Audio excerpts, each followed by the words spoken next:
ये 5 रूल्स को फॉलो कीजिए। हर लड़की आपके पीछे भागेगी, आप नहीं भागेंगे। किसी लड़की को अपनी तरफ आकर्षित करने का तरीका ये नहीं है कि आप उसके पीछे लालटेन लेके भागते रहो या फिर उसे साबित करने की कोशिश करते रहो कि तुम कितने अच्छे हो, तुम और लोगों से कितने अलग हो।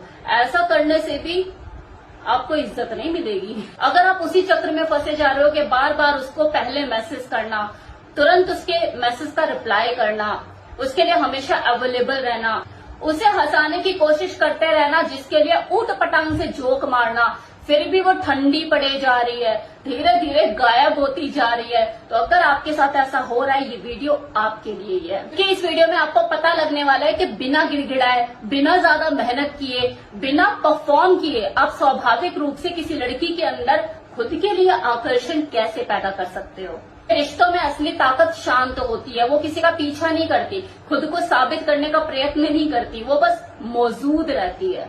उस तरह के पुरुष को बनाने की बात हो रही है जो इज्जत कमाता है बिना भागे, जो रहस्य पैदा करता है बिना जोर डाले, जो चुना जाना जरूरी नहीं समझता क्योंकि वो खुद को पहले से ही चुन चुका होता है। अब बात करने वाली हूँ उन 5 तरीकों के बारे में जो कि आपके आकर्षण का स्तर ही बदल देंगे, तो जरा ध्यान से सुनिएगा। को पूरी तरह से पढ़े जाने वाला नियम मत बनाओ, इससे बचो। प्रिडिक्टेबिलिटी आकर्षण को मार देती है। जब वो पहले से ही जानती है कि आप क्या कहेंगे, कैसे रिएक्ट करेंगे, किस बात का कैसा जवाब देंगे, मुझे क्या सुनने को मिलने वाला है, सारा रहस्य खत्म हो जाता है।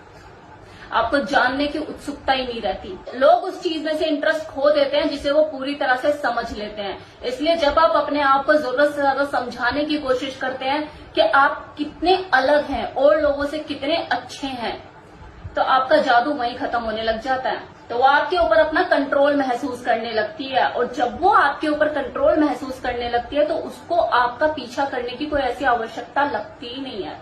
इसलिए पहली मुलाकात में उसे वो 5 वर्षीय योजना अपनी मत बताओ। वो जो गुड मॉर्निंग मैसेज नहीं है ना कि आप किसी से रिलेशनशिप में आते तो good morning message, good night message के सिलसिले शुरू हो जाते हैं, इससे बचो। अपना 100% उसे तभी दो जब सामने वाले की तरफ से आपको 70% मिलना शुरू हो जाए। सीन करके अगर उसने मैसेज छोड़ दिया है तो डबल मैसेज तुरंत ही मत करो। खामोशी, स्पेस दो, ये भी बहुत काम करता है। ये खामोशी उसे सोचने पे मजबूर करेगी कि मैंने इसका मैसेज सीन करके छोड़ दिया, इसे मेरे रिप्लाई की चिंता भरनी, इसको फर्क ही नहीं पड़ा। इस वक्त ये क्या सोच रहा है कि कहीं बिजी तो नहीं है, कि किसी और से बात तो नहीं कर रहा है। नियम, तुम्हारी मौजूदगी दुर्लभ और वैल्यूएबल होनी चाहिए। माना कि सोशल मीडिया का जमाना है, हर कोई प्रोफाइल बना के बैठा है, लेकिन अगर आपका प्रोफाइल ये चीख चीख के चिल्ला रहा ना तो मुझे देखो मुझे देखो, तो आकर्षण वैसे ही खत्म हो जाएगा। एक दमदार पोस्ट, एक दमदार स्टोरी, एक अच्छा सा प्रोफाइल काफी है। अपनी जिंदगी को दिखाओ लेकिन अपना मन मत खोलो। आपके सामने अपना दर्द, वो खालीपन, वो तकलीफें अपनी मत दिखाओ, ये आकर्षक नहीं लगती। इस शोर भरी दुनिया में अभी भी खामोशी ही असर करती है।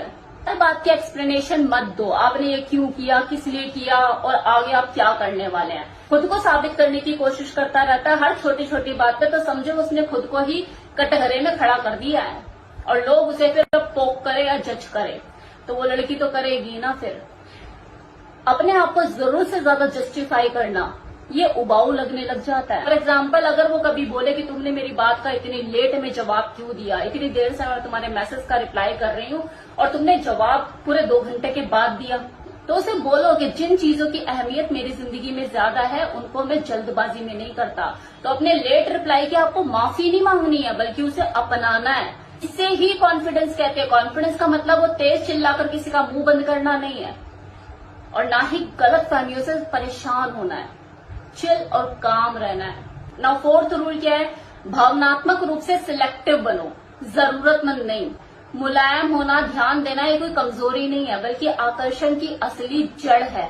ये भावनात्मक नियंत्रण है। अगर उसके कुछ कहने पर आप जल्दी पिघल जाते हैं, वो ठंडी हो जाए तो आप घबरा जाते हैं, उसके मूड स्विंग हो तो आपका मूड बदल जाता है, तो इसका मतलब आप रोमांटिक नहीं है, बल्कि आप प्रतिक्रिया में जी रहे हैं। आपने उसे इनडायरेक्टली ताकत दे दी। अब वो जानती है कि आपका जो सुकून है वो उसके ऊपर निर्भर करता है, और जब ऐसा हो जाता है ना तो वो जो स्त्री है वो पीछे हट जाती है, क्योंकि उसे कुछ साबित करने की जरूरत ही नहीं। आप उसके कंट्रोल में हो। जो करना है बस आपको ही करना है, वो फ्री है। की बजाय आप इमोशनली सेलेक्टिव बनो। तारीफ उसकी तभी करो जब तारीफ करने लायक वो ऐसा कुछ करे। मैंने कहा ना शुरू में कि आप 100% अपनी एनर्जी तभी लगाओ जब सामने वाला 70% अपनी एनर्जी लगा रहा हो, एफर्ट्स कर रहा हो। अगर वो किसी वजह से रूठी हुई है तो वो लंबे लंबे मैसेज धीरे धीरे शुरुआत करो, छोटे छोटे मैसेजेस से। तो वो मिलने का वादा करके अपने बात से पलट गई है तो डेस्परेशन मत दिखाओ, उसके पीछे मत पड़ो। तुमने तो कहा था मिलने के लिए, तुम क्यों नहीं मिल रही हो, मैं टाइम निकाल के बैठा हूं। मूव ऑन करो कि चलो ठीक है कोई बात नहीं, आगे बढ़ जाओ बोल के। आकर्षण उपलब्धता में नहीं है, बल्कि वो इस बात में है कि उसे समझना है कि वो आपके किस हिस्से तक अपनी पहुंच बना पाई है। अब 5वां और लास्ट नियम, खुद की ताकत बनाओ, अपने ऊपर काम करो ताकि वो आपसे मिलकर आपका जिंदगी का हिस्सा बनकर खुद को खुश नसीब समझे। क्या उसे इतने टाइम बाद जाके आपका वक्त मिला। ज्यादातर लड़के क्या करते हैं कि बस लड़की के पीछे भागते रहते हैं, उनकी अपनी जिंदगी में कोई गोल नहीं है जिसके पीछे वो भाग सके, इसलिए वो उस होल के पीछे भागते रहते हैं। आकर्षण देखो तब पैदा होता है जब सामने वाले को ये पता होता है कि आप अपने आप में पूरे हो, आपको किसी की जरूरत नहीं, और फिर भी आप उसे चुनते हो। जब आप कुछ बन रहे होते हो, करियर में आगे बढ़ रहे होते हो, या फिटनेस पे काम कर रहे होते हो, या किसी कला से जुड़े हुए होते हो, तो आपकी चाल ही बदल जाती है। आप फिर बोरियत में मैसेज नहीं करते और ना ही जरूरत से ज्यादा मैसेज करते। आप दिखावा भी नहीं करते क्योंकि आप केंद्र में होते हो, आपको अपने गोल पता होते हैं। और औरत इस फर्क को महसूस करती है जो आपको दूसरों से अलग बनाता है। तो आपको बार बार ये खुद को साबित करने की जरूरत नहीं कि तुम दूसरों से अलग हो, तुम दूसरों से अलग हो, तुम एक अच्छे इंसान हो। वो खुद समझ जाती है कि हाँ तुम दूसरों से अलग हो। तो चलो इस एग्जाम्पल से समझते हैं, बड़ा ट्रेंड में भी चलता है कि ज्यादातर लड़कियां बंदे से पूछती है कि तुमने बात पहले कितनी लड़कियों को बोल चुके हो। तो सीधा बोले मैं ज्यादा बात ही नहीं करता। अगर कोई लड़की आपका जो मैसेज है वो सीन पे छोड़ दे, रिप्लाई ना करे, तो डबल ट्रिपल रिप्लाई मत करो। मैंने पहले भी बोला था, खामोश रहो, आप मत बोलो, आपकी खामोशी बोलेगी। उसे सजा देने के लिए नहीं, बल्कि अपने स्टैंडर्ड को बचाने के लिए। अगर पार्टी में या किसी फंक्शन में हो तो ज्यादा सामाजिक मत बनो, शांत रहो, खामोश रहो। आपकी चाल, आपकी नजरें, आपकी स्थिरता सब नोटिस करती हैं औरतें। आपकी स्थिरता, आपका फोकस उस हर आदमी से ज्यादा प्रभावशाली होता है जो हर पल किसी न किसी को प्रभावित करने की कोशिश कर रहा होता है। आखिरी बात, ताकत पीछा नहीं करती, ताकत तो माहौल ही बदल देती है। ये 5 रूल्स को फॉलो कीजिए, हर लड़की आपके पीछे भागेगी, आप नहीं भागेंगे। जितने भागने थे भाग लिए। अभी तक असर नहीं करिए ना चीजें जो आपने अभी तक किया, इन्हें करके देखिए।